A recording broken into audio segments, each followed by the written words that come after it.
একটি ছোট গ্রাম, সেখানে বাস করত এক গরিব কাঠুরে, হাসান। প্রতিদিন সে কাঠ কেটে জীবিকা চালাত। খুব কষ্টের জীবন হলেও তার ঈমান ছিল অটল। হে আল্লাহ, আজকের দিনটাও সহজ করে দিও। একদিন প্রচণ্ড ঝড় ও বৃষ্টির কারণে হাসান কাজে যেতে পারল না। ঘরে খাবার ছিল না। হাসানের স্ত্রী: আজ ঘরে কিছুই নেই, বাচ্চারা না খেয়ে আছে। হাসান শান্ত কণ্ঠে: আল্লাহ আছেন, চল নামাজ পড়ি।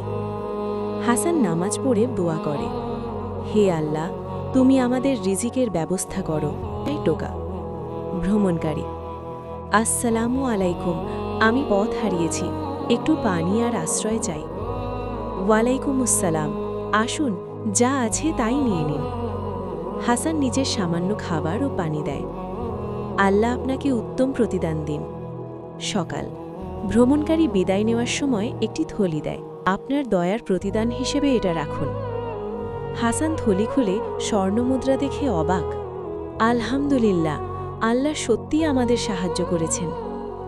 যে ব্যক্তি আল্লাহর উপর ভরসা রাখে এবং মানুষের প্রতি দয়া করে, আল্লাহ তার জন্য অদেখা পথ খুলে দেন।